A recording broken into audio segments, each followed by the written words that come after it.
Hey, eighth graders, your assignment today is going to be pretty darn easy.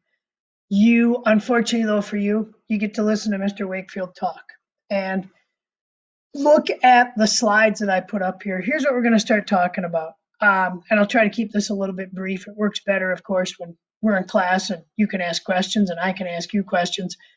But we're going to talk about mechanisms right here. That's a big word we're going to talk about a lot this quarter. Hopefully, you're going to know something about mechanisms when you come out of PLTW.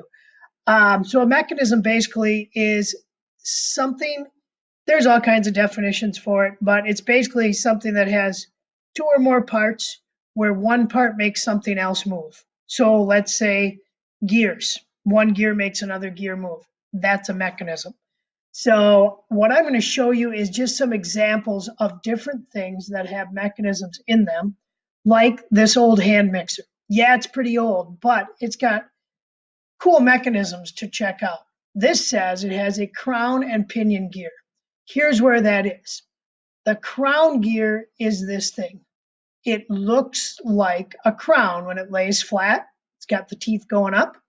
And then the pinion gear is this little one right here with those teeth that mesh in there. So when you turn the handle, obviously, it turns the crown gear, which turns the pinion gear, which makes the beater spin at the bottom.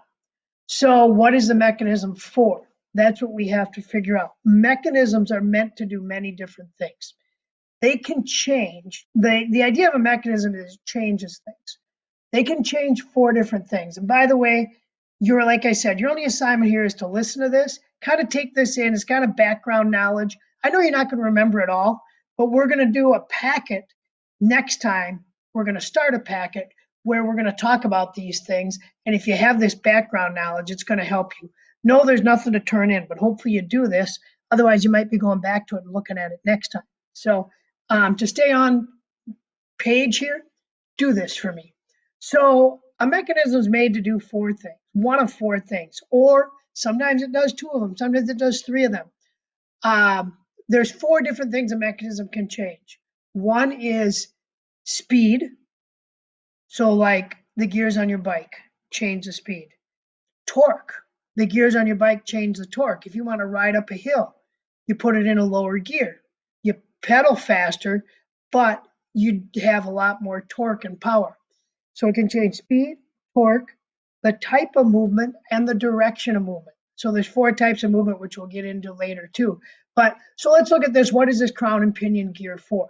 Well, how do you crank this? You crank it like this. And how do the beaters spin? They spin like this. And I can't really show you this with my hands, but they spin 90 degrees to each other, right? So one thing that this mechanism did was change the direction of movement. It's still the same type of movement, what we call rotary, because it's spinning there and it's spinning there. But it changes the type of movement, or not the type, sorry, the direction, okay? From this way to that way. Also, if you have two gears that are different size, you know you are changing speed and torque.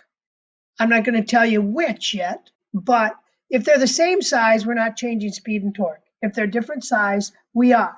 And in the case of this, you think about, okay, with a mixer like this, would we want to increase speed or would we want to increase torque? Think about your bike. When you ride your bike and you want to go fast, do you put the front, which we will call the input, because that's what you're pedaling? You got inputs and outputs. Your input is where you're putting power in. The output is where power comes out, or movement. So your movement is going in on your bike. If you put the chain on a big sprocket on the front and a small sprocket in the back, you increase speed. That would be your high gear, the biggest front, smallest back. So a big input right here with a small output is going to increase speed. That's going to make these beaters spin real fast. So this mechanism is made to change the direction of movement and also increase speed, okay, greatly. Okay, let's look at the next one.